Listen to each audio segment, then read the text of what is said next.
Now, earlier this week, farmers from around the world took to social media to share their stories with others. Kyle Galver has more in this week's Ag Report. What is a farmer? Someone who cultivates land or raises animals. Agriculture is a global industry, and this week farmers from across the planet shared their stories on Twitter with the hashtag FarmVoices.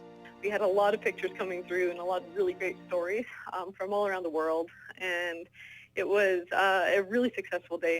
It's the second year the social media event has taken place, and while the totals haven't been tallied yet, the numbers are definitely up. This year, I would say our response was greater than last year. Last year, we had over 2,000 stories told by farmers in one day, and I would say we will surpass that this year. The tweet-up was held on April 22nd, which was also Earth Day. Sarah Ray says they picked that day to celebrate farmers because they take care of so many natural resources.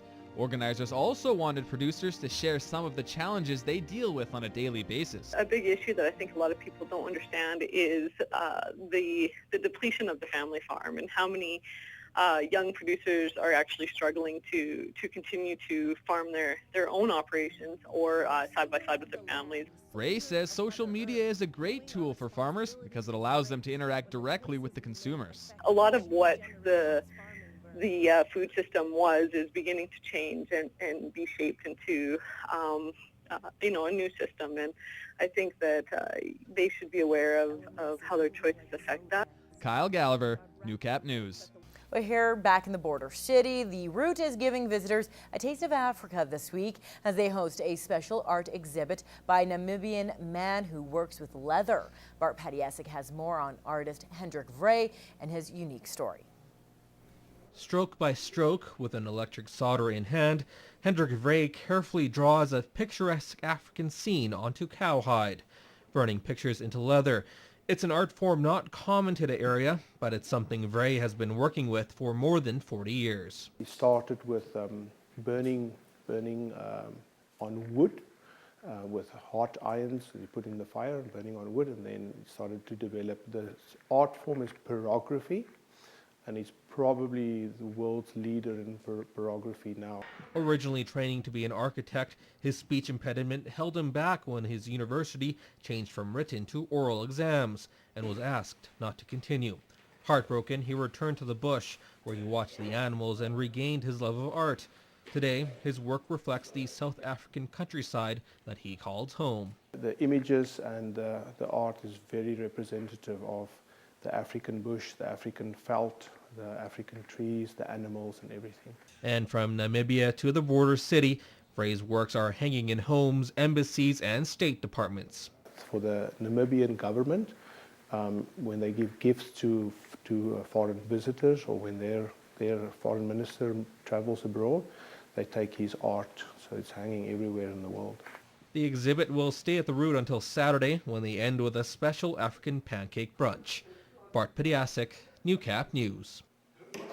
And if you're interested, if you're an artist interested in Vrey's work, he's hosting a free hands-on workshop tomorrow afternoon at the Root. Well, residents in the Lakeland will get the chance to show their survival skills off this summer for the 3rd annual Survivor Lakeland. Fraser Snowden has the story. All right, so we have 11 different challenges to do today. Outwit, outlive, and outlast is the goal these 5 contestants have. Participants had to harness the skills of balance, precision, and even hot air to win overall. Reality show fan and winner of the challenge, Tracy Knowlton, says it was tough to get through. I hated the most the head bobble, but I liked everything else. It was a lot of fun.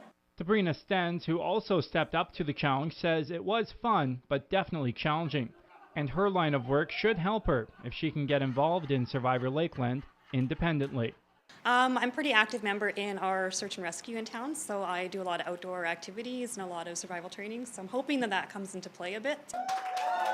Organizer of Survivor Lakeland, Robert Bush, says for the real deal, contestants will see something similar to what they went through today. Yeah, we have true and false, we have physical challenges. You're definitely going to need brains, brawn, everything to win this. The contest doesn't start until July, but Knowlton knows she may have to start training soon. I think perhaps I should start sleeping outside in the rain, maybe. Being that, Bonnyville and Cold Lake are known for their rain in July. And I think I'm good. I think I'm ready. Castaways will have to raise at least $1,000 once selected. A portion of the funds will go towards the Lakeland FASD Center. If you would like more information, go to survivorlakeland.com. In Cold Lake, Fraser Snowden, Newcap News.